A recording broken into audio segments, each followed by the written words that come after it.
All right, school is in session. So take your seats and turn up the volume. It's time for the smartest fishing show on the internet. This is the show that dives into everything fishing, from tactics and gear to policy and product.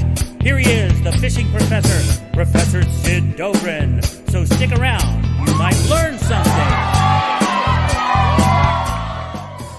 Where, oh, where are you tonight? Why did you leave me here all alone? I searched the world over and thought I found true love. You met another and you was gone. Hey, welcome to the Inventive Fishing Professor Show. I am Sid Dobrin, and I'm just sitting here remembering that great old ditty from Hee Haw. And yes, indeed, I have been a fan of Hee Haw since I was a kid. Did you know that Hee Haw was originally written for a Canadian audience, but they couldn't sustain an audience for the show, so the producers figured that Canadian targeted humor would work just as well for a rural American audience, and thus Cornfield County was born. Now, I could tell you all kinds of great Hee Haw trivia. I could even talk about Elvis's relationship or lack of relationship with Hee Haw, though he did date two of the Hee Haw honeys for a spell, not at the same time, though I'm betting he could have. But this is the Fishing Professor Show, so let me tell you a bit about Hee Haw and fishing. Now, one of the funniest Hee Haw skits has String Bean and Grandpa sitting on the dock talking about Junior Sample's 15-pound bass. That's a pretty good episode. String Bean also used to sing a great country song called The Fishin' Song. I don't recall seeing him sing it on Hee Haw, but he did sing it on the Wilburn Brothers show. It was a chart topper, and it was about the biggin that got away, and it has old String Bean plucking away on that 5-string banjo like it's nobody's business. God, I love the lines from the song. It's always the same old story. Boy, you ought to been here yesterday. Everybody's really catching them yesterday. Everybody caught the limit yesterday. I think I'll just haul off and go fishing yesterday. And of course, how can we forget Junior Sample's The Truth About the Fish, telling us about the 22-pound red grouper he passed off as a 22-pound Lake Lanier bass. So yes, indeed, a little Hee Haw fishing today. Hey, what a great show Hee Haw was. And that works out well because I got a great show for you today, too. And if Junior Sample's 22-pound red grouper bass just wets your whistle for big bass, well, I got you covered today because I have got the big bass man himself, Mr. Bill Siemantel, on the Rodcast today. And after Bill tells us about catching big bass, I'm going to tell you about Buffalo Trace Kentucky Straight Bourbon. And then I'm going to count down my top 10 Spanish mackerel lures. Hey, as always, be sure to subscribe to the Rodcast by clicking that subscribe or follow button on whatever platform you're using to access the Rodcast. And please let all your friends, family, and associates know about the Rodcast. Salute! Hey, welcome to the Rodcast. Let's get casting.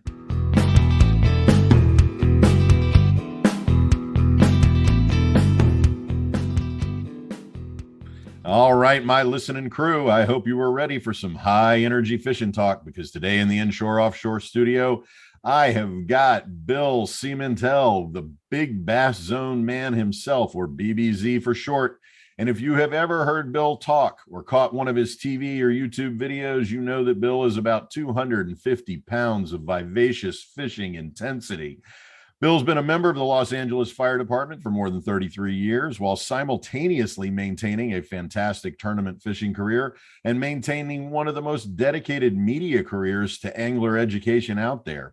He's a pioneer of big bass fishing. He is the co-author of the Big Bass Zone book and of the instructional DVD Swim Bait Techniques. And he's also the host of the Crank and Cast podcast. Bill was inducted into the Freshwater Fishing Hall of Fame in 2009. And as that induction confirmed, Bill's reputation as an angler is about more than just his fishing success. It's got a lot to do with innovation, particularly in the design of big baits. Bill's an award-winning lure and hook designer, and he is the designer of the Spro BBZ-1 Rat and Doll's Hair Path Flies, and he's now working with Akuma and Fish Lab to design some remarkable lures for a variety of fisheries, including bass, crappie, panfish, pike, muskie, walleye, and as he says, anything saltwater. So it is an honor to have Bill Siemantel today here on the Rodcast. Bill, thanks so much for being on the Rodcast. Sid, that was the most incredible BS opening. That was, I almost sounded impressive to myself. Where do you get all that info? I do my background work, man. Oh, you did good on that one. Holy cow. It's a pleasure, man. I see you every year at ICAST. We've always crossed paths for many years, and I really dig all the stuff you do over there at the Rodcast and the Fishing Professor. Sid, I mean, the neat thing about what you bring to the industry is you bring content that's informational and it helps people. So I really dig what you do as well. Oh, thanks, man. It's so nice of you to say. So we usually start the conversations with a bit of angler's origin story. So let's start there. Tell us about how you got introduced to fishing and how you got so addicted to it. My papa just grew up in a time frame with dad and everything. We grew up fishing and hunting, and we didn't have a lot of money. We didn't have a lot of stuff when I was growing up, and it was just part of the times. So fishing and hunting was a substance that we had to keep us fed for our family. And through the years, just doing stuff with dad, like I said, I went everywhere from fishing, shooting, hunting, but the full circle came back around to the passion in fishing, and what I've seen and what I could understand and learn has been the base of everything. So basically it comes from Pops, man. You got to give that guy a big shout out. That's great. So shout outs to Pops. Hey, part of the Bill Siemantel lore revolves around your focus on big fish. I read somewhere that you've caught more than 500 bass over 10 pounds. What is it about big bass that draws your attention? This is the funniest thing, Sid. When you're little, I remember my first big bass. I caught it on a dead night crawler. It's in the book that Jones and I wrote. And I remember my dad, I jumped out of the boat and he said, "You're never going to catch anything on that dead night crawler," and threw it out underneath the dock. And I caught my first big bass. It was eight and a half pounder. I was like 8 years old. And at the time it matched my dad's personal best. He had his biggest fish at the time was 8 pounds, 8.5. And he said, "You're never going to catch you're not going to catch a bigger fish than that. You better enjoy it." This is way back. They didn't have replica mounts back there. So I had my first mount of an 8 pounder, and dad said, "You're never going to do it again." The really cool thing about that, something clicked in my head. I don't know if it was like what kids do with parents, like when they say don't do something, you say, "Oh, I'm going to do something." But I started experimenting. And the cool thing about living in California, the Clear Lakes, I got to see, if you were really paying attention, I got to see stuff underwater. I really started paying attention. And man, we had a lot of big fish way back in the day here in SoCal. So I started doing everything. When dad would troll for trout, I would put on big lures and lead line them. And I was trolling for bass at 10 years old when no one was doing it, with big Mac lures and big red fins and CD 18 Rapalas. And it didn't take long to start hooking bigger fish. And every big fish I hooked, it drove that passion a little bit more, because you got to remember 35, 40 years ago, we did not have, broadcast. We didn't have the internet. We didn't have social media. I couldn't even afford, we couldn't afford like Bassmaster magazine at the time. So everything was basically, you had to get down and dirty and go fishing. And through the years, I have caught a lot of big fish. I stopped counting. I literally stopped counting when Jones and I finished the book in 2005. I stopped counting my big fish. I didn't want to get to the point where that's all I revolved around, and found out, and dad always told me too, he says, if you always try to put yourself up on a pedestal and you start failing at something or something changes, says most men out there will do whatever they can to be up there, and they do stuff that's cagey and not right. And I kind of listened to Pops, and I just backed off, and I just enjoyed the sport. So yes, I have caught a ton of big fish. I've caught some monsters. Every one of them were a learning experience, and it just built the fire in understanding, like really trying to figure out being a student of the game. So yeah, I've done it. I've been there. I've done it. You when you were talking about that, you started to hint at something that I did want to ask you about, because you've been a proponent for a while of bigger baits catching bigger fish, and you just talked about trolling bigger lures. Could you talk about that philosophy, both for fresh and saltwater, the bigger baits, bigger fish philosophy? Well, you know what, and I'm going to give you some, and this is great that you're asking me, because a lot of people have not hit what you just asked right there in this format. Big baits catch big fish. Known. There's certain signatures, sounds, vibration, shadow, the influence, the sphere of influence. When you're looking at anything from freshwater to saltwater, there are times and moments that a big bait will supersede everything out there to catch the biggest fish swimming. But there's also a key, and this is why I love fishing, and people that do try to follow me and listen to what I'm saying, is it's not always about big baits. It's all about perception of what fish are looking at. It's through the eyes of the fish. So in all those big fish that you said I've caught over 10 pounds, I think you would be blown away that a quarter, maybe even close to a half, were caught on micro baits, mini jigs, stuff that's a 16th ounce and 8th ounce crappie jig back in the day. I've got fish up to 18 pounds on them, you know, little teeny drop shots, small little plastic stuff that you would not even comprehend to catch big fish. So if somebody's really trying to look for a personal best, trying to catch a bigger fish, always increasing the size of the lure will give you a higher percentage to bypass the smaller fish for the majority and target bigger fish.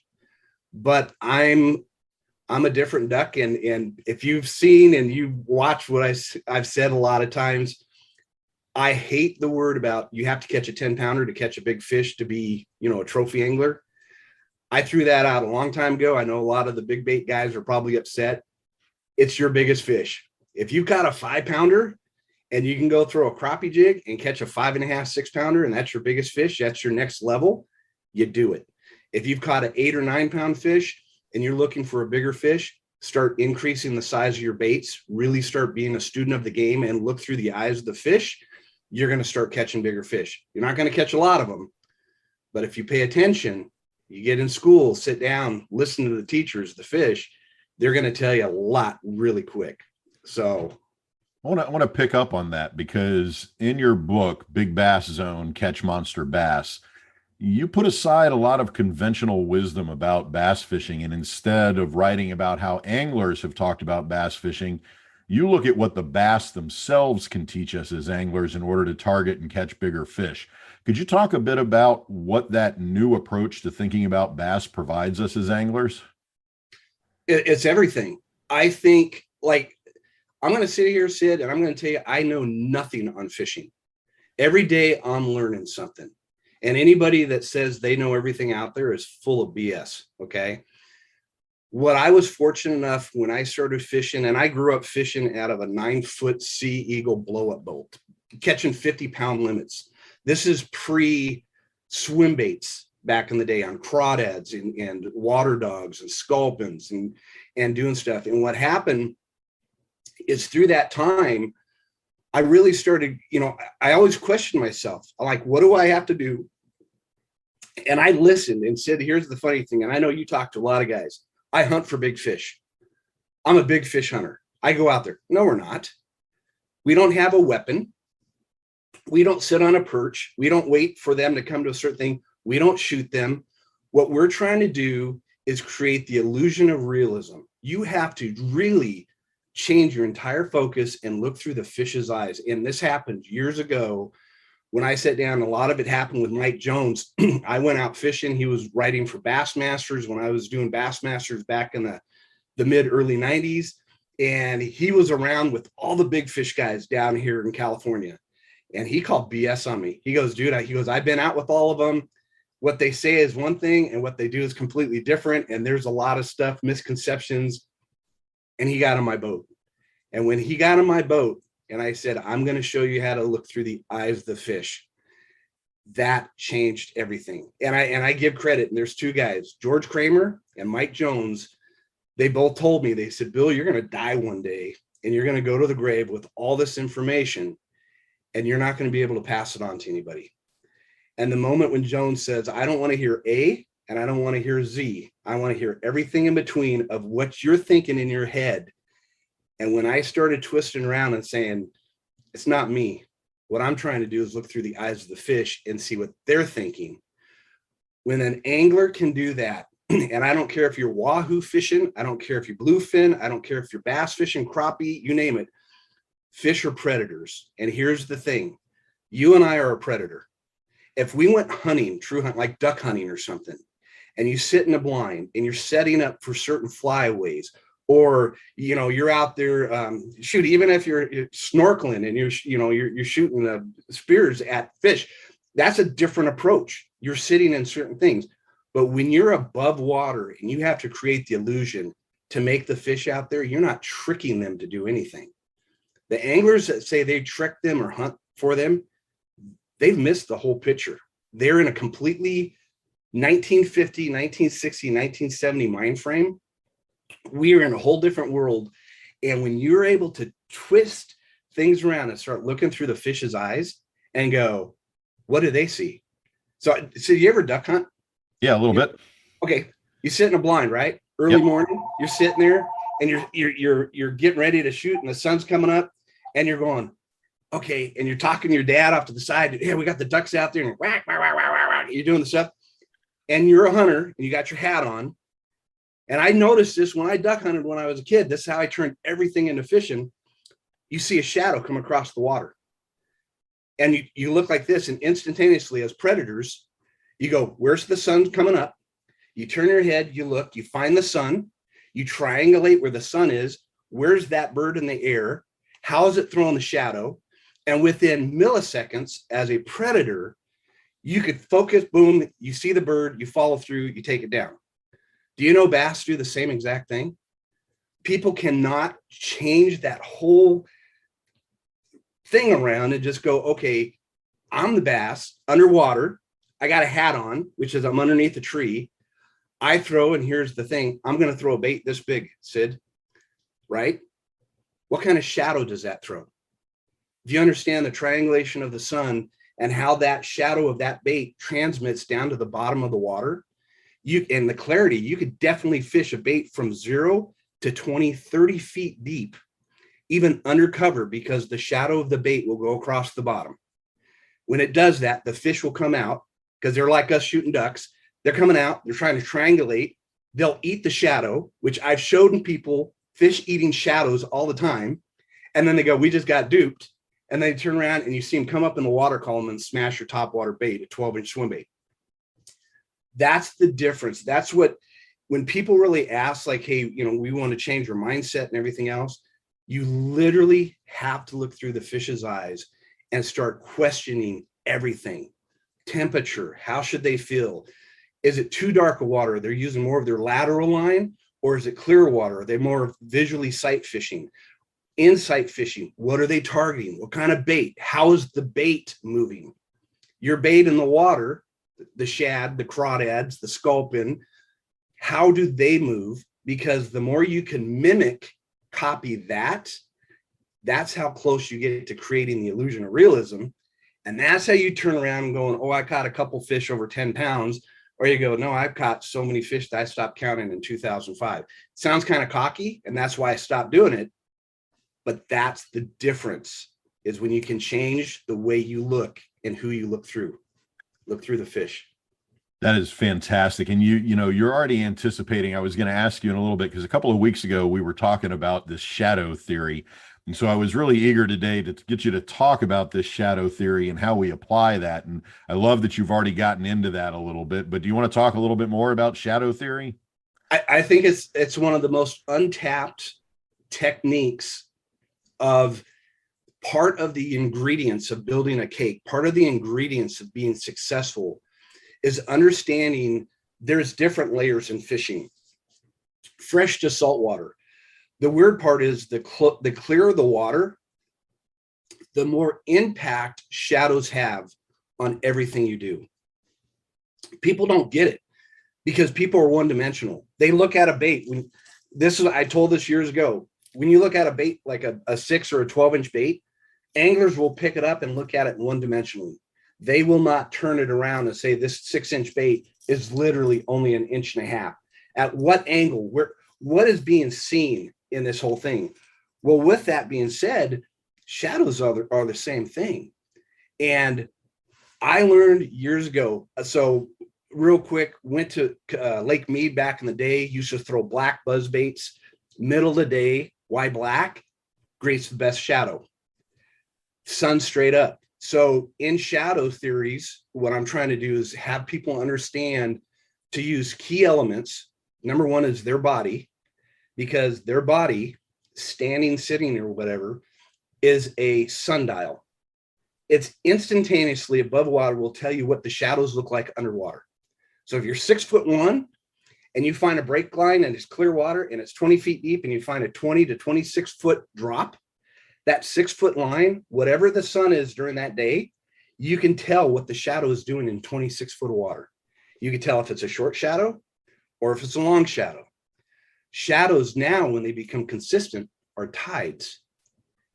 Every day when the sun comes up over the earth, depending if it's plane of ecliptic, summer or winter, usually summer, the sun's high, so your shadows are quick.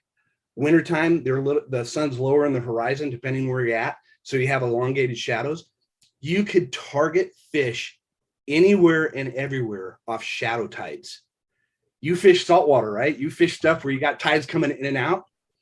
Incoming tide, ooh, it's getting, because you're compressing everything. The bait's coming in, everything. They compress into shadows. And what are shadows? Shadows are structure and cover elements. So when you compress that and you start layering this stuff over the top, you literally could time your big fish catches. And I mean, I see you're looking like I could talk for hours on this because it's so weird.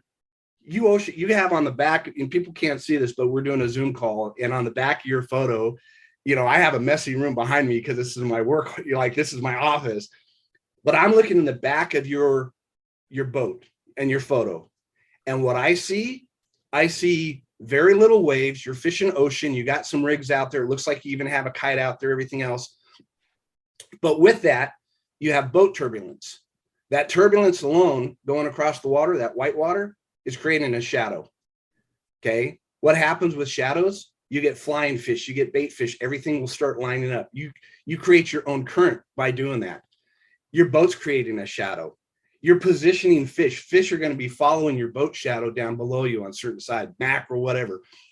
When you start really comprehending on this, and then you're going, shoot, what else? Oh, we're going to throw out a big skirt with, a big, like an A-rig, what we use in freshwater, and you guys with all the little skirts, what's it creating? Mass, big baits. It's creating shadows. That way, 40 feet down, 60 feet off to the side, if the sun hits it right, that bait itself is creating a focal point. The shadow of the bait, depending how big it is and the color, that thing can go 10, 15, 20, 100 feet away from the boat. And all it has to do is cross the eyes of a predator, and you get him to turn around, and now he's coming in. So there is so much in shadows that gets me jacked, because for everything I know, and I laugh, I watch fish bust. I watch fish eat. I watch it underwater, above water, what lures do, all this stuff. I'm watching this stuff go on, Sid, and I turn around and I look at other anglers, and guess what they're doing? Woo, dude, whistling, talking to their buddies. Oh, they missed a fish. They had a follow, and then they throw with a big bait, and they throw back. And I tell my tournament partner, I go, oh my gosh, that guy just had a big fish follow. And he goes, well, what's going on? I said, don't act like we're watching. Just wait. Why? Because what happened is that guy just pulled a big fish off a spot where that fish wants to eat, right? Well, he pulled him out to open water. Guess where the fish is? Sitting in the shadow of his boat behind him in the back corner. And the guy's going to throw another 20 times up on the point. The fish is behind him sitting in open water in the shadow. When he leaves, we turn around, we put our boat on the shore, we throw where his boat's at, we pull the fish right back in using that bait into a funnel where that fish wants to eat. We catch a big fish of the tournament, we make money. And the guys are going, how'd you catch the fish? Oh, I was drop shot in 30 foot of water. You got me jacked up on that one. Well, you were telling me about shadow theory a couple of weeks ago, and one of the ways that it really registered for me is when we're fishing the flats. that when birds fly over and the shadow of a bird goes over a school, it's called, when we see redfish doing, it's called humping. And what they're doing is reacting to the shape of the shadow coming across, not reacting to the bird. And so that really got me thinking more about what you were saying about shadow theory and how, sometimes we use it and sometimes we just tend to let it go and not think about the shadow that the lure is causing or anything like that. So you bring up a great thing. And I think I remember talking to you with this, and an angler came up to me and he was a trout fisherman. This was at ICAST a couple weeks back, a month ago. And I said, I'll tell you something about shadows, because I believe you just walked away and a guy goes, well, we just fish kind of trout and stuff. And I heard you talking to Sid about shadows, and that, I don't think it plays in our park. And I'm like going, well, did you know I grew up building fly rods and hand tying flies when I was 8 with my dad and grew up in the serious trout fishing? And I said, do you know that when you're fly fishing and you're mending line, okay, and people can't think of this. So, and you fly fish, I mean, you do all kinds of fishing. You ever watch a fish in the stream and you see them kind of jet out to the current break, and then they jet back over to the deadfall or the seam? What are they doing? What are they looking for? They didn't come up to the surface. They're down low. Well, there's a leaf that floated across the surface, so it created a shadow. Depending on which angle the sun is, that fish comes out to see if it's real or not. Mind you, understanding shadows and being able to have a bait behind your shadow as it approaches the fish, this is serious stuff if you think about it.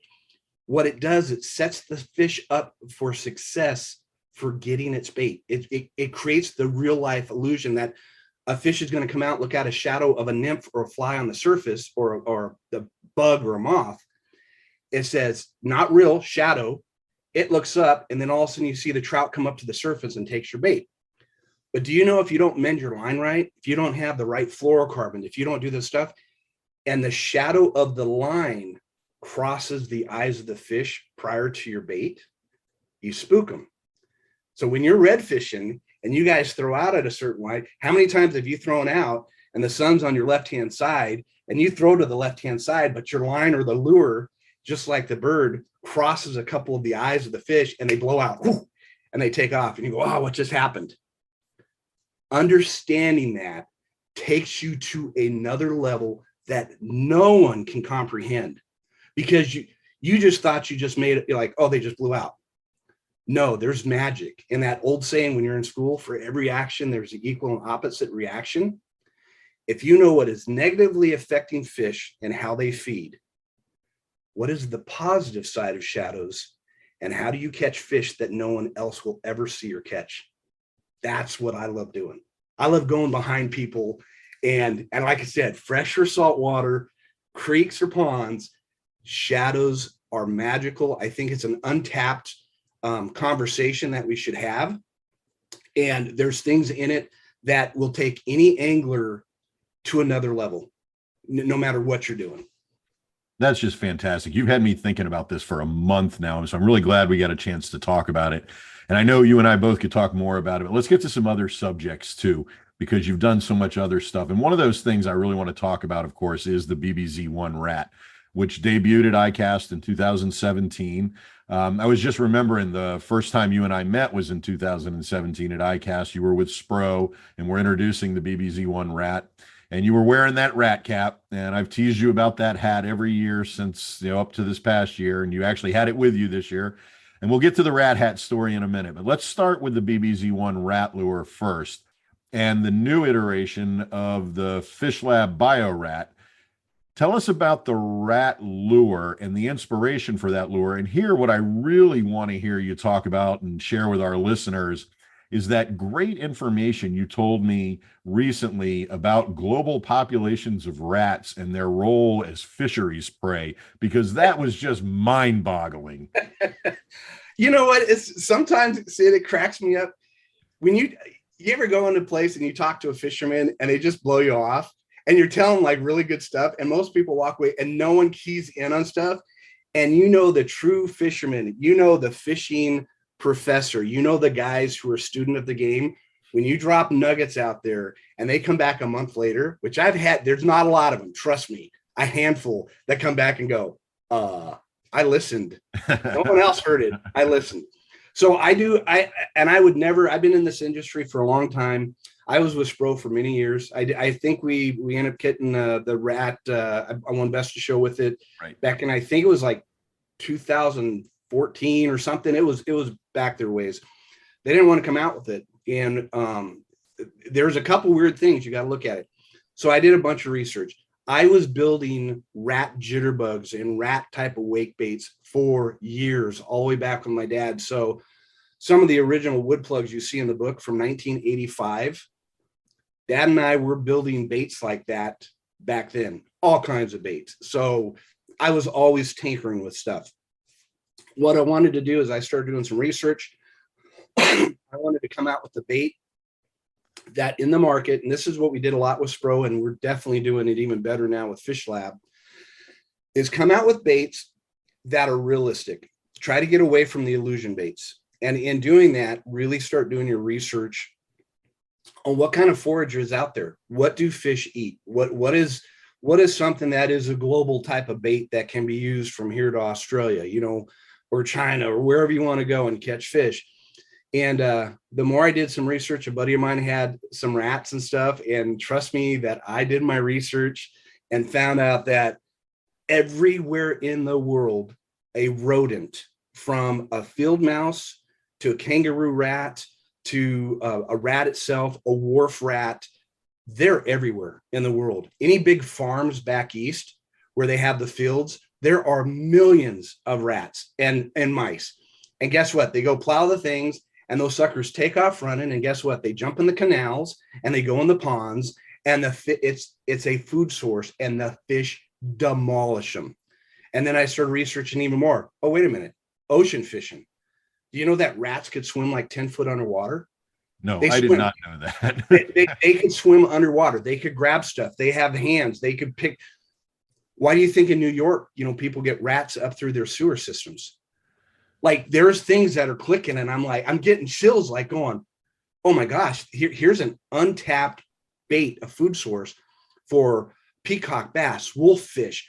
I've caught halibut on a topwater rat on the surface, you know, and you look at the wharfs and you look at anywhere where there's rocks, there's rats. So I wanted to come out with the bait. At one time they said no. Found out that Asian people, a lot of people over, they don't like rats.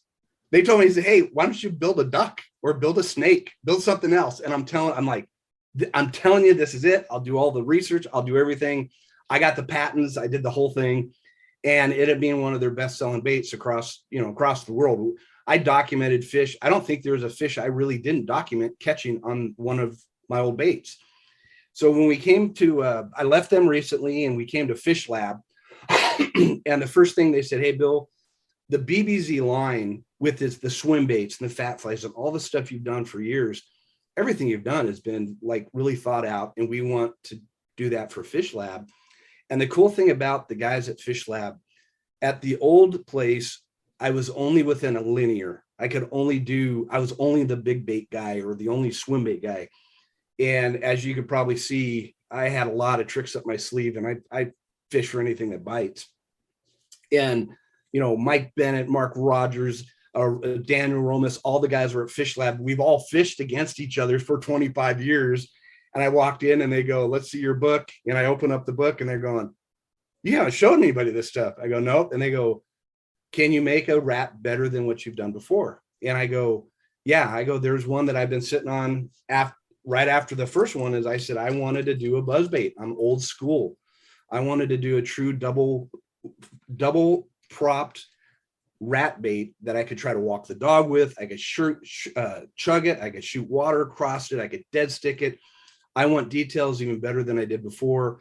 And I said that the big thing is, and we all discussed about it, they said, you're going to do a wake bait because you're really known for that. And I said, I want that to be number 2. I said, if we come out with something too like what I've done before, you know, Sid, you know, people talk is like, and they said, you know, is Bill really doing this stuff? Is he working with the team, or are they all coming together to come out with really cool stuff? Or are they just cutting and pasting? And at Fish Lab, there's no cutting and pasting. So we came out with the new wake rat, the buzz bait. And The stuff right now is I'm already getting people from ICAST. They're sending in photos of big muskies, smallmouth. I mean, the thing's doing its job. But this is just a start, Sid, because round 2, there will be a wake bait next year, Fish Lab. It'll have the look, it'll have the walk, it'll have the talk, and it'll catch fish. So what we're trying to do at Fish Lab is the whole team wants to be able to build a set of tools, no matter where you're at, fresh or salt water, that you know better than I do, fish change every 5 minutes. They might be on the surface and want a wake bait. They might want a buzz bait next 15 minutes. 2 hours later, they're down 25 feet and they want to eat some type of plastic, on a drop shot. So that's what we're doing. But yeah, that's where the rat came from. And I'm telling you what, I did some research, and you get a lot of people say, nah. And then you get a few people like you sit there and scratch their head and go, holy cow, this guy, he's onto something. It's legit. Well, it makes sense. I mean, and I do have to tell you, when I hear you talking about rats, all I can think about are those great rat movies like Willard from 71 or Ben from 1972. Or how about Ratcatcher 1 and Ratcatcher 2 and the Suicide Squad, or Ratatouille, The Secrets of Nim. Oh, man, I love Ratatouille. I don't mean to rat you out, but you may be as much a rat expert as a fishing expert. You're like Socrates. How about that? That was very clean. That was very clean. Have you ever eaten a rat? No. Oh my God. Surprisingly, you know what? I'll tell you the truth. My dad was a chef. So, and we were poor. Well, I don't want to say poor, but we lived. My dad might have fed me rat. I don't know. He was a good enough cook. It could have been a hot dog, hamburger. It could have been. What do you call a rat with a wooden leg, Bill? Oh my gosh. A pie rat. Okay. Why was the rat afraid of the river? I don't know. It was all the catfish. Oh. I can go on, man. You know what? I know you got a list there. You're gonna kill me. I'm not good with jokes. Right, well, so tell us the story about the rat hat, because it's been like 8-9 years I've been teasing you about that thing. No, it was one of those things that, and I built it for a Fish Lab. In life and in fishing and everything else, it's press, it's promotion, it's making people turn their heads around and question stuff. And I remember sitting down building that hat the first time, and that was no easy feat, to try to visually try to take a hat and go, okay, how do I make a rat out of this and make a tail? I have the patent on the tail and the design and everything. Like, how do I do it? That thing took me a week to build.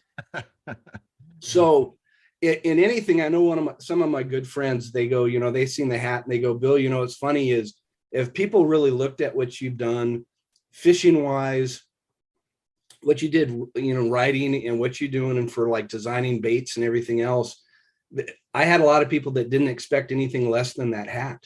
They're like going, that thing it's like some of your lures. It catches you off guard, but then it makes you question, hey, we might be looking at something completely wrong because we're still not looking through the eyes of the fish. And that's what that rat hat was all about, is to make people question what they really need to be looking at. So that's great. I love that hat. Love that hat. So let's get back to some lures. And you mentioned that you're a wake bait guy. You're also a big swim bait guy. Could you talk about why you're dedicated to swim baits, and what are some of the strategies you recommend for using swim baits, both fresh and saltwater? It comes down to a forage. In the book, and Jones and I talked about this a lot, I always look at a fishery. When you break it down, you want to look at, first of all, what type of predators are in there. Are you fishing a farm pond? Are you fishing a 100-acre place? Do they do trout plants? Do they have crawdads? Do they have, water dogs or sculpins? So I'm always looking at lakes that the bigger fish have a bigger meal. We used to call them, back in the 90s, vitamin T, trout. So California, at one time, we created our own Pavlov's dog. So Pavlov's dog is, you put one or two things together consistently, you create the salvation, they get hungry. Well, what happens is, Fish and Game, starting in second week of October, this is 25, 30 years ago, when that water temperature started dropping down in the 70s, they started planting trout every 2 weeks. I mean, they were pretty consistent, back in the day.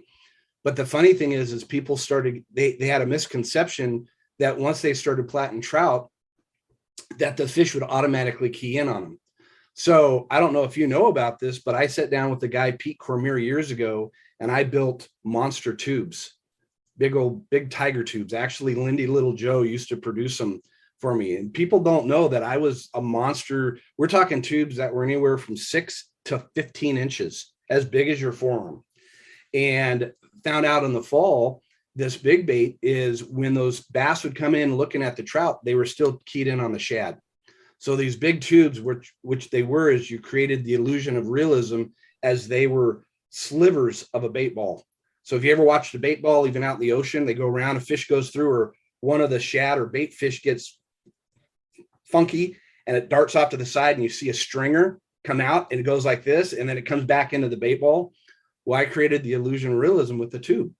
The tube worked, the big baits worked from like October to January, because it took a really good 2 months for fish to really key in on the trout, the Pavlov's dog. So as the shad would go deeper in the water column, because of the wintertime, those bigger fish stayed up because they were having vitamin T. They had trout delivered to them every 2 weeks, and found out that you could keep increasing the size of your bait. So back, I'm talking 85, we were looking at 8 to 9, 10-inch baits. But man, when we started getting in the 90s, one of my biggest fish I have here on the wall is I was doing some stuff with Sean Donovan, who just passed away, with Optimum Swim Bait.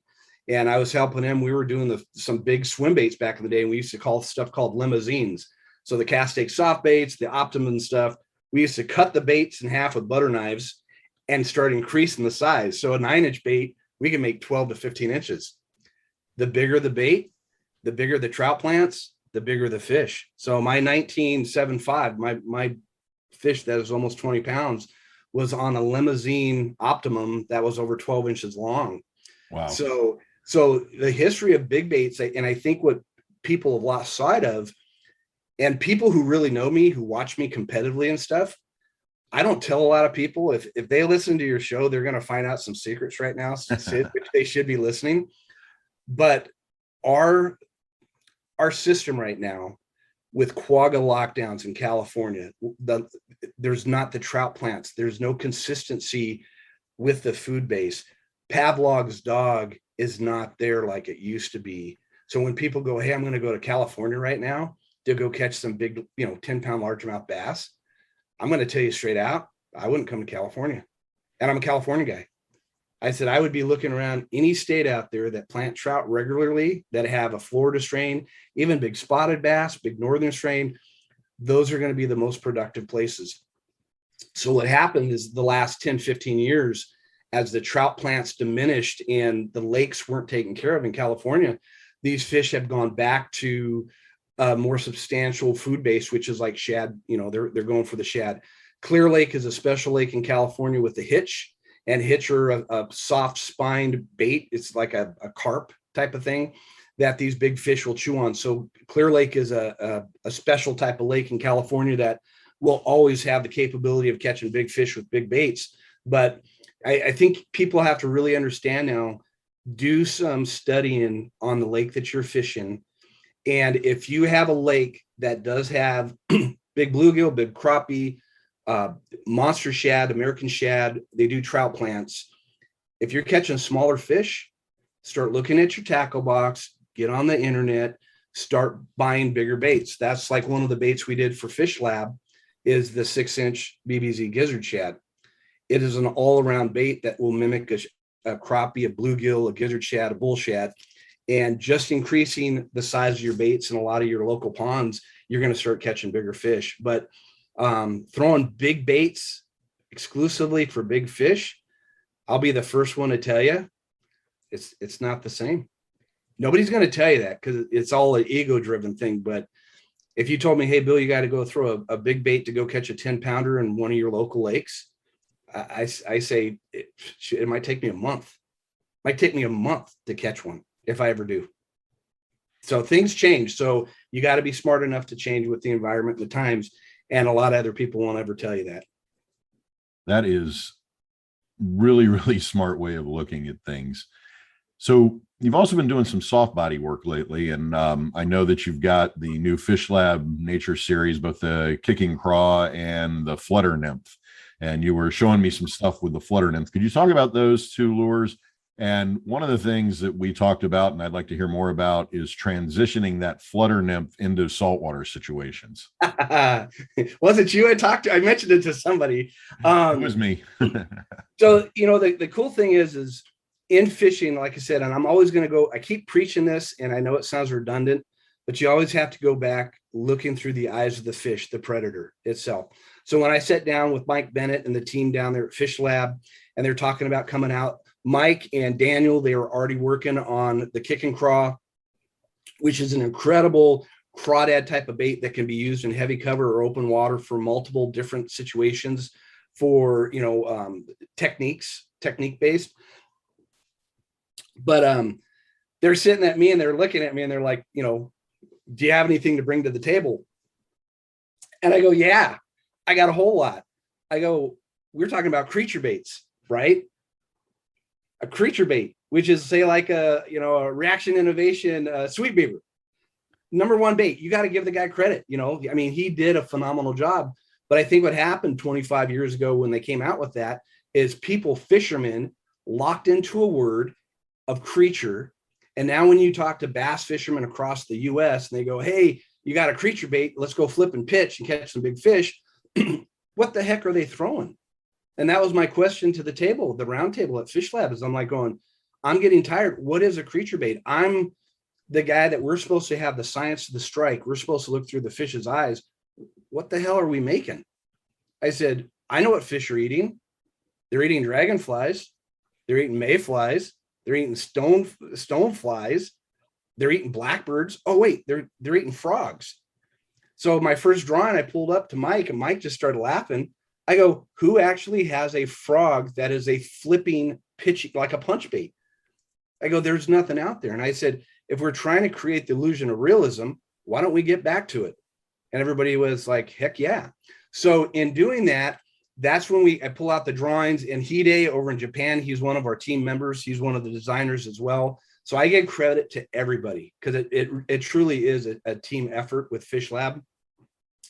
And we all bring in our ideas and everything else. But I am a freak of one of those that I always try to separate illusion from realism, and what fish see. So we came out with the Flutter Nymph. And basically it's a dragonfly. I mean, to the detail, when you look at this puppy, it's unbelievable. And then Hide and stuff, they say, hey, you know what? Let's make this a swim bait. Let's make this, not only do we get the realism part of an overall look, but the sound signature and stuff. I said, let's make this a swim bait. Let's put boot tails on the wings. Never been done before. So when I threw this in the tank, I remember you're looking at it, you're like, oh, that's really cool, Bill. But yeah, I think it was you, because I talked to a lot of people, and I was like, you're like, yeah, but that really doesn't fly very well in saltwater down here. And I go, well, what would you throw? And what did you say? You said a shrimp. I said, like I'll throw a shrimp that has like feet kicking underneath it. And what did I do? You dropped that in the tank. I turned the rig. I turned it around. I took it off a dart head. I put it upside down, and I brought it across the bottom, and it looks like a friggin' shrimp kicking, swimming across the bottom. So that is where, when an angler, you or me or somebody that's really, really trying to take things to a new level, there's always a fine line of realism. But Sid, when you're an angler and you can understand techniques versus tools, so this is a tool, you have a certain technique. Can you take a tool and change the perception and create a different realism bait out of a bait that's a dragonfly, but by turning it upside down, you create the illusion of realism. Now it looks like a shrimp darting across the bottom. And that's the difference of what I love bringing to the game that I don't hear from a lot of other people, but I get to talk to guys like you and other women who just love fishing, and they want to go deeper. They always question. That's what we're doing at Fish Lab, is we're questioning it. And I tell you what, I think I gave you a bag of baits, but yep. I'm waiting for you to send me a picture of some. I'm going to film with them. Did you I just want you say to- other women? Did you just call me a woman? No, I do a lot of stuff. We did stuff with Women in the Outdoors. My good friend Steve Davies for Team Davies Drop Shot. So we do. I found out that I think women are. I don't think they don't give them enough credit. Like there are some unbelievable anglers out there, and I don't see them enough. I want them. You hear them on the side. I talk to them. Christine Fisher, she's over there fishing the kayak world championship for pike right now. She's an unbelievable stick. She called me. I remember sending her a book. We talked fishing. It is so cool that men and women, there is a certain 1% of anglers, no matter who you are, that the light bulb clicks on and they excel. They take things to another level. And that's what I'm trying to do is I'm just trying to open up the door for more people out there to question themselves and go, I'm kind of sucking right now. I want to catch some bigger fish, or I want to see something new. I will show you something new. Man, Bill, this has just been fantastic. And as always, I just love listening to you share all your angler knowledge. I love your videos and everything you do. Now, as a wrap up, I have a tradition here on the Rodcast of asking my guests about their grail fish. And given just the vast array of species and big fish you've caught over your career, I have to believe that there's still a bucket list fish for you out there, a fish you just really want to catch. So, Bill, what's your grail fish? Oh, Sid, I suck. And I'll tell you what, when I was 13 years old, I wanted to be a fireman. So I started volunteering as a fireman when I was 13. And I lived at the fire station for years. And I became a full paid LA City fireman. When I turned 19, I turned 20 out in the field, and I just retired. And the thing about having a true career job to protect the family and the citizens and my future and retirement and everything else is I did not have a lot of time to go fish and do stuff that I wanted to. I started Bassmasters, and the time I spent away from my job helping people and my family, it hurt. And like I didn't want to be that type of person. So I cut back on a lot of things I could have done. I've missed out on a lot of cool fishing. My grail fish, I want to catch a monster golden dorado. I want to catch like a 40 or 50 pound Murray cod. I'm going to tell you the truth. I fish ocean fish and stuff. I have not caught a bluefin tuna. I have not caught a wahoo. You know, I've caught some big halibut. I've caught some big white sea bass, some big yellowtails, but it's time. And if we're going to say anything, like I said, with the fishing professor and the Rodcast and what we're trying to do to anglers out there is I would tell them or anybody to start setting goals early, because you just don't know when life's ticket is going to disappear or you're going to hurt where you can't do stuff. I have so many bucket list fish, Sid. I would love to come down there and fish with you down in Florida and get on. I've never caught a kingfish. I haven't done a lot of the stuff just because of my job and my career. So I am a very unfortunate fisherman, but in one aspect, it's given me a lot of time when I've been at the station and fighting fires and doing stuff or at home working to think about fishing and to become a better student. So maybe with my knowledge, hopefully, and what you're doing, hopefully we give back to young anglers and other anglers out there for them to go catch their big, their bucket list fish a lot easier. So I have a long way to go, my friend. That's that's the honest truth, man. I mean, I'm not going to bullshit you. I'm missing out on a lot, man. I'm so moved by that in so many different ways. On the one hand, of course, sincere gratitude for the service you provided, as a firefighter, and the honesty about your fishing. And I have to tell you, a lot of people do say, the bluefin tuna, that's a bucket list for a lot of people. And it's harder and harder because that fishery has been so overfished, around the world. But I do have to say, I think you're the first person that's ever mentioned a Murray cod as a bucket list fish. But when I did my research on rat fishing and stuff, and I'm like I know those suckers I know they eat rats. I mean, this thing's going to blow them apart. And I remember within like the first 6 months, these guys, and I forgot his name, and I feel real bad, but He is a stick over there. And they were sending me pictures of like 40 and 50-pound Murray cod on the surface, top water. So we were looking at freshwater grouper, on top water. I'm telling you what, that would make you poop. Like if you're at night, you hear a boom and you set into it and you had Hail Mary, that would be awesome. And then, but that goes right into like the golden Dorado, or, any of the other species. I've caught big northern pike.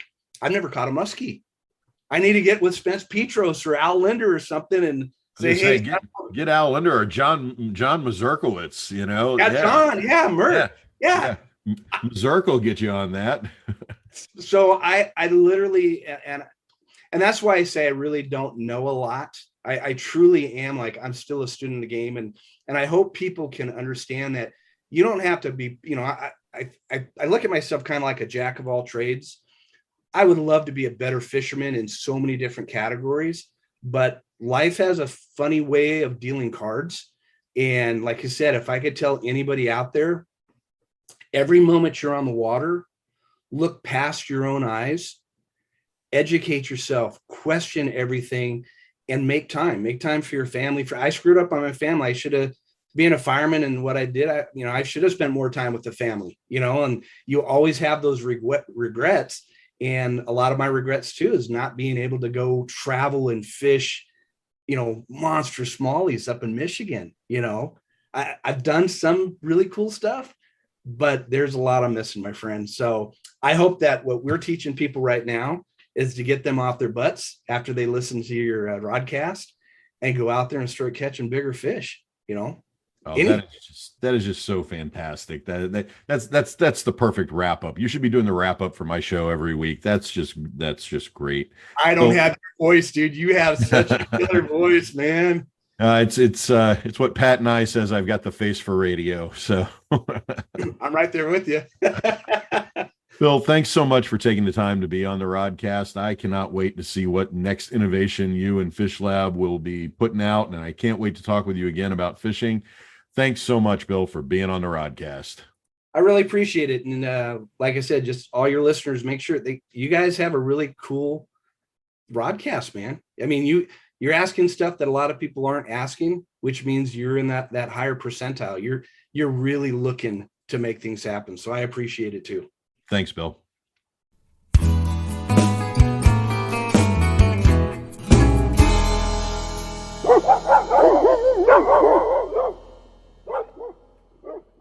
Woohoo, my listening crew. I think it's time we take a bourbon break. And today I want to pour a few fingers of Buffalo Trace Kentucky Straight Bourbon. Now, you probably already know Buffalo Trace, since the reputation of Buffalo Trace Distillery has skyrocketed since the distillery introduced Buffalo Trace Straight Bourbon whiskey in 1999. The distillery, though, has been around longer than that and was once known as the George T. Stagg Distillery and the Old Fashioned Copper, or OFC, Distillery. Now, no matter the name, the company claims to be the oldest continuously operating distillery in the U.S., having been built in 1792. Side note, just so you know, Burke's Distillery, where they make Maker's Mark, also claims to be the oldest, and they are listed in the Guinness Book of World Records as the oldest operating bourbon distillery. But that shouldn't distract from the fact that Buffalo Trace Distillery has been around for a really long time. But back to 1792. Interestingly, 1792 was the same year that President George Washington signed the Postal Service Act establishing the U.S. Postal Service, and important to all whiskey fans, it was the year that Kentucky became the 15th state in the United States. I'm not really sure why I know that or why I felt it was important to add that, but yes, 3 crucial events in 1792, whiskey and mail. I'm sure a bunch of other stuff happened too, but this ain't a history lesson. It's a bourbon break. Anyway, given the historical significance of the distillery, back in 2001, when it was still operating under the George T. Stagg name, the distillery was listed in the National Registry of Historic Places, and then in 2013, it was designated a National Historic Landmark. Now, I'm not going to go through all the details of all that happened to that historical distillery over those years. But I do want to point out that one of the reasons that the distillery can claim to be the oldest continuously operating distillery is that because during Prohibition from 1920 through 1933, the Stag Distillery was allowed to remain operational in order to make whiskey for, you ready for this? Are you ready for this? For medicinal purposes. I think this was a genius move on their behalf, and I'm inspired to think in finding this loop that they found this loophole. So inspired, in fact, that from now on, I plan to openly carry a bottle of Buffalo Trace straight Kentucky bourbon wherever I go. And if anyone questions the legality of me doing so, I'm going to simply say that this is my emotional support bourbon and I need it for medicinal purposes. Now, if you've listened to any of my previous bourbon breaks, you know that I love the stories companies tell about the origins of their companies and the names of their whiskeys. Of course, I love the press that Buffalo Trace puts out about the name Buffalo Trace and the origins of their Kentucky straight bourbon. And this is their language, not mine. Ancient buffalo carved paths through the wilderness that led American pioneers and explorers to new frontiers. One such trail led to the banks of the Kentucky River, where Buffalo Trace Distillery has been making bourbon whiskey the same way for more than 200 years. In tribute to the mighty buffalo and the rugged, independent spirit of the pioneers who followed them, we created our signature Buffalo Trace Kentucky Straight Bourbon. That comes straight out of the Buffalo Trace press information. It's on their webpage, and man, that is pure Americana. Oh, except for that bit where them independently spirited pioneers wholesale slaughtered those mighty buffalo to near extinction. But hell, that sure doesn't make for good press, so we won't mention it. Pioneers, buffalo, mighty, mighty. Now, one of the things I find interesting about Buffalo Trace straight bourbon is that they do not disclose the mash bill, yet several reviewers and other web sources speculate that BT is 75% corn, 10% rye, and 15% barley. And frankly, I'm okay with that speculation because there's no doubt that this is a corn-heavy bourbon and certainly a rye-light bourbon. It's also mid-range proof bourbon at 90 proof, with the low end of proof of some bourbons being 80 proof and others around 100. Thus, you get some of the good alcohol burn and spiciness of a higher proof bourbon and a lot of the lower proof bourbon flavor. Now, one of the things that makes Buffalo Trace such a popular bourbon is its price point, and you can find a bottle for about 20 or 25 bucks. And for $25, this is a fantastic bourbon. In fact, I don't think there are many out there who wouldn't put this $25 bottle up against a long list of $40 or $50 bourbons. Now, the coloration of Buffalo Trace straight Kentucky bourbon is a kind of reddish caramel, almost a mahogany color. And this darker tint makes sense given that Buffalo Trace is aged for at least 8 years, and I've seen it listed as a 9-year-old bourbon. That longer aging time really lets the white oak barrels contribute to that coloration. Now, the nose of the Buffalo Trace straight Kentucky bourbon favors that heavy corn mash bill and comes across as a warm, buttery caramel with hints of vanilla and honey and a little hint of almond. That sweetness takes center stage on the palate as the corn-heavy mash bill really drives the taste. I think that sweetness also manifests in a kind of toasted brown sugary taste or toffee. And of course, the oak is there too to add to the toastiness of the taste. For a 90 proof bourbon, it's a smooth bourbon when the palate first opens, but the finish of the BT is a bit more biting than one might anticipate. The finish introduces spice, and the char of the barrels linger and overtakes the caramel sweetness, and because the finish lingers, it really becomes the primary taste memory. Now, don't get me wrong, that finish is by no means unpleasant. It just shifts the palate from sweet to spicy and char without the sweet lingering. In a lot of ways, then, I think of the Buffalo Trace straight Kentucky bourbon as being a bit more dynamic than one might expect from a $25 bottle of corn-heavy bourbon. That is, there's more to this bourbon than its simplicity might suggest. In fact, I don't think I've ever heard any of the whiskey pros ever dismiss BT as anything less than a fine bourbon. I also think that BT is a flexible bourbon, one that's as adaptable to a good mixed cocktail as it is to being poured over rocks or neat. I have friends who say that because of that spicier finish that BT is better mixed, but I have plenty of other friends who think that it's fine neat. I tend to agree with that. So those are my thoughts about Buffalo Trace's straight Kentucky bourbon. Given the quality and price point of this bourbon, I think the BT makes a great mainstay for any liquor cabinet. It's a solid daily driver and a reliable pour when you're pouring for friends. As a final note, and my regular disclaimer, as always, please keep in mind that the Fishing Professor Bourbon Break reviews are not sponsored. The distillers have not sent me samples, nor do they influence my reviews at all, though I am always open to sponsorship, bribery, and extortion. The bourbons I review are purchased out of pocket, and my reviews are based on the keen sense of bourbon know-how developed over many years in many of this country's finest watering holes, drinking establishments, dives, pubs, honky-tonks, and back alley speakeasies. Hey, speaking of, let me give a quick shout out to the Green Parrot on Whitehead Street in Key West. The Green Parrot is an iconic Key West bar, having poured drinks for more than 100 years with an incredible history and a fantastic vibe. This is one of those bars where I could sit every day and every night just to hear the stories that this place has collected. So here's to Dame Fortune. May she smile upon you, and may you never meet her daughter, Miss Fortune. As always, if you have comments about this week's Bourbon Break, feel free to email me at sid@inventivefishing.com. And that's that. Let's get back to casting.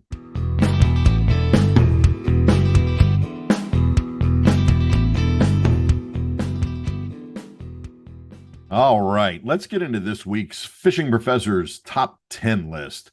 You know, there may be nothing better than light tackle fishing for Spanish mackerel. Whether from boat, bridge, pier, or surf casting, Spanish offer up some phenomenal strikes and fights. And let's face it, broiled Spanish mac is delicious, as is Spanish mac on the grill.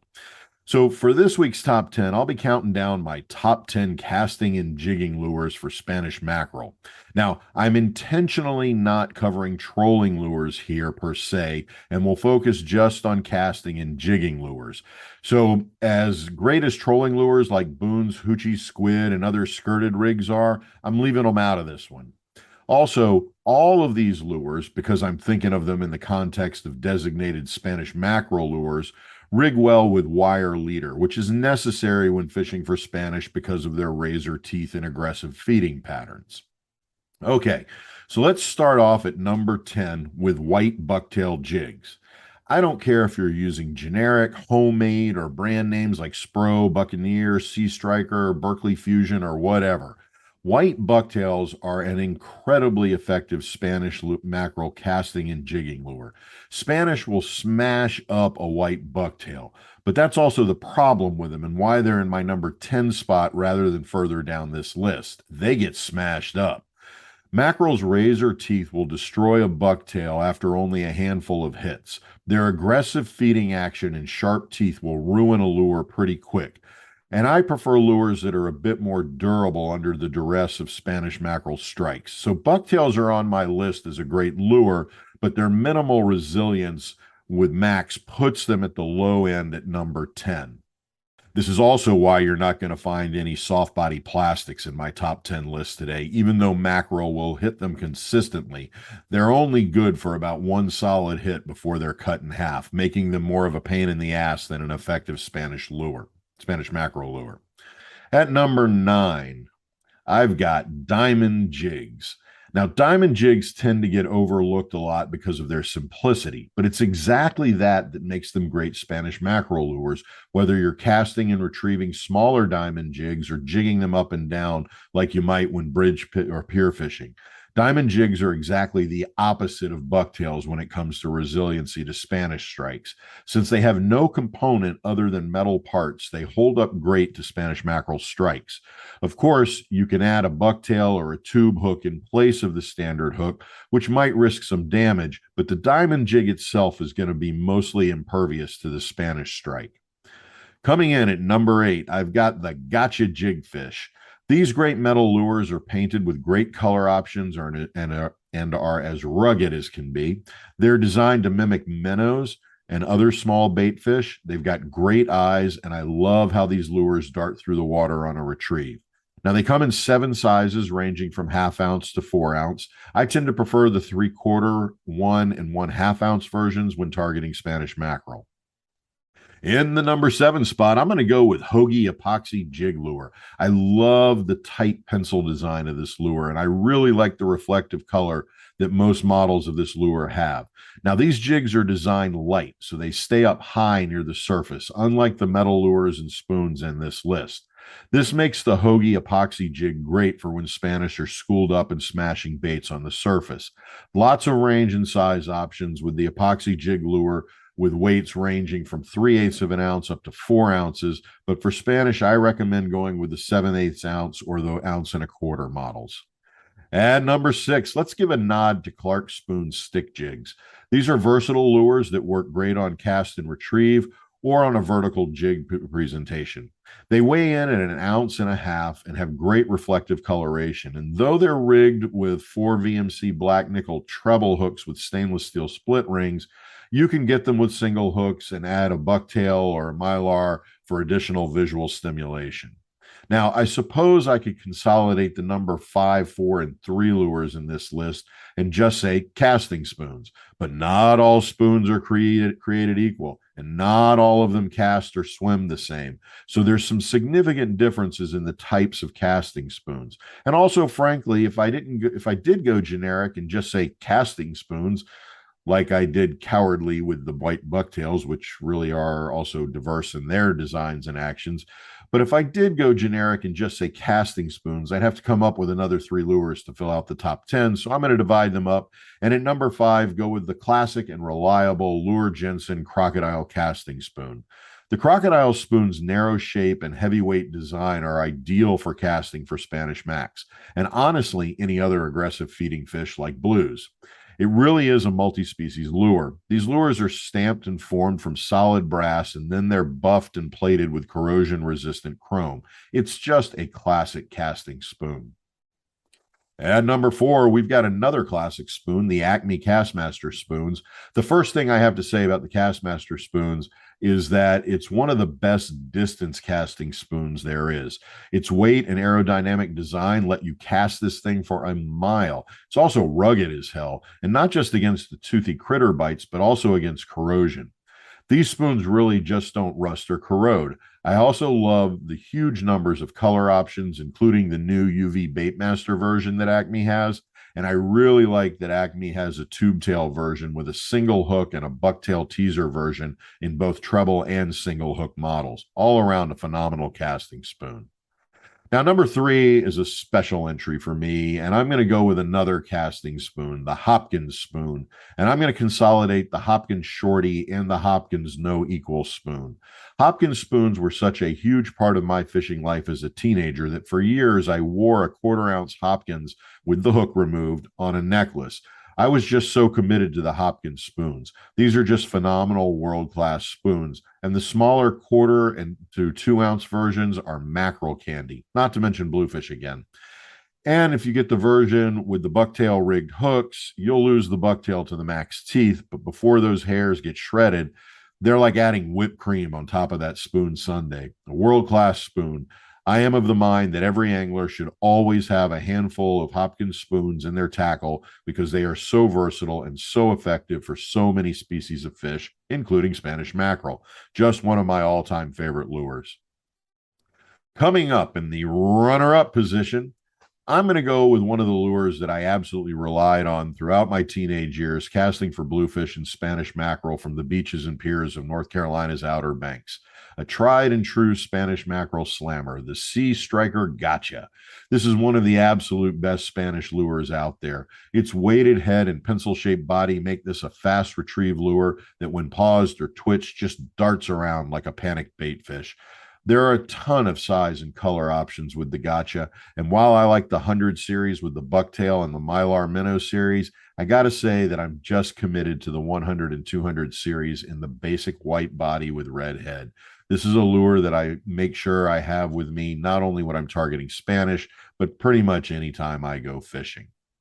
All right, that brings us to my number 1 Spanish mackerel lure. But before I get to it, let's get a quick recap of the other 9. At number 10, the white bucktail jig. At number 9, diamond jigs. At 8, Gotcha's jigfish. At 7, Hoagie's epoxy jig lures. At 6, Clark Spoon stick jigs. At 5, Crocodile's Casting Spoon. At 4, Acme Castmaster Spoons. At 3, Hopkins Spoons. At number 2, Sea Strikers Gotcha. And that brings us to the Fishing Professor's number 1 Spanish mackerel casting and jigging lure. And at number 1, I have got the best of the best, the Griswold of spoons, the original Clark Spoon. There's no surprise on this, since Clark spoons are virtually synonymous with Spanish mackerel fishing, and the variations on the original, like the flash spoons, painted and hammered versions, or spoon squids, are great. It's that original Clark spoon that is just the best Spanish mackerel lure out there. Now, these are lighter weight spoons and should be rigged with a 1/4 ounce to 1 ounce trolling weight, and then about 24 inches of wire leader to get them subsurface, and also to give you a little heft for casting. They have a great flutter action, as the body of the spoon is wired to a swivel that allows the spoon's body to spin and flutter without being restricted by the leader. They're a fast lure and work better when retrieved a bit faster than many other casting spoons. One of the things that I love about the Clark spoon is the single aft hook. Spanish tend to strike from behind, most often because they're chasing fleeing bait, so they hit them from behind. The aft hook on the Clark spoon increases the likelihood of hookup, especially on short bites that a dorsal or belly-mounted hook might miss if the strike comes up only on the tail end of the bait. Now, as I've noted, the Castmaster and the Hopkins spoons are also designed with the hook affixed to the aft end of the lure. However, they are both rigged with treble hooks, except in a few of the single hook bucktail or tube versions that are available. But they're generally rigged with treble hooks, which when you hook undersized macks can really rip up their mouths before release. That's why I like the Clark spoon's single hook. It makes for a less damaging hookup. And here's a pro tip. Rig your Clark spoon at the end of a mackerel tree rig with 3 or 4 tube lures running in line ahead of the Clark spoon. Clark spoon makes these, and you can buy them pre-rigged for the Clark spoon, or they're pretty easy to rig to make on your own. You can also make a variation of these using plastic drinking straws, though those are getting harder to find as most fast food restaurants are switching over to paper straws, which frankly sucks as far as straws go and are absolutely useless as straw lures. I've also caught plenty of Spanish on just a single straw rigged behind a small trolling lure too. The mackerel tree rig also works great as a jigging rig as well. And yeah, I said I wasn't going to cover trolling lures, but certainly a trolled Clark spoon is a great Spanish trolling lure as well. So that's my top 10 list for casting and jigging lures for Spanish mackerel. As always, if you've got other lures you think I should consider for Spanish, or if there are other categories you'd like to hear me count down on a future show, just let me know. You can email me at sid@inventivefishing.com. And as always, if you'd like a Fishing Professor's top 10 about a particular fishing-related thing, just send me an email and I'll see about adding it to my list for future top 10s.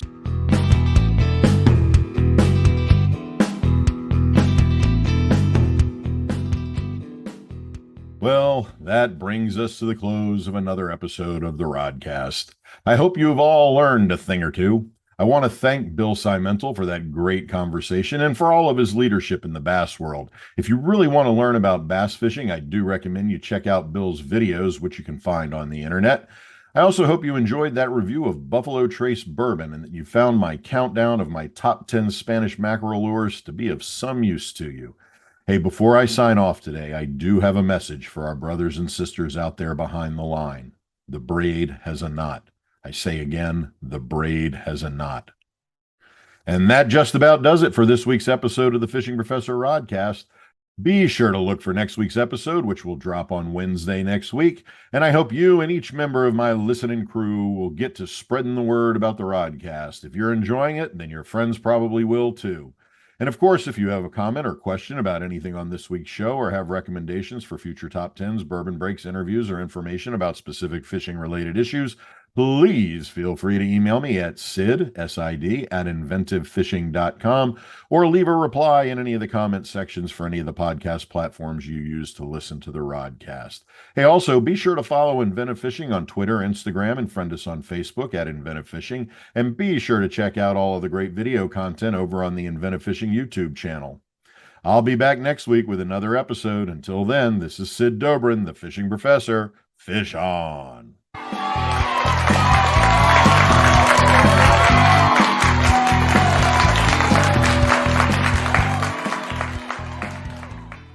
The Fishing Professor Show is copyrighted by Inventive Fishing, LLC. Any rebroadcast of the podcast without the consent from Inventive Fishing, LLC is strictly prohibited. Fish on!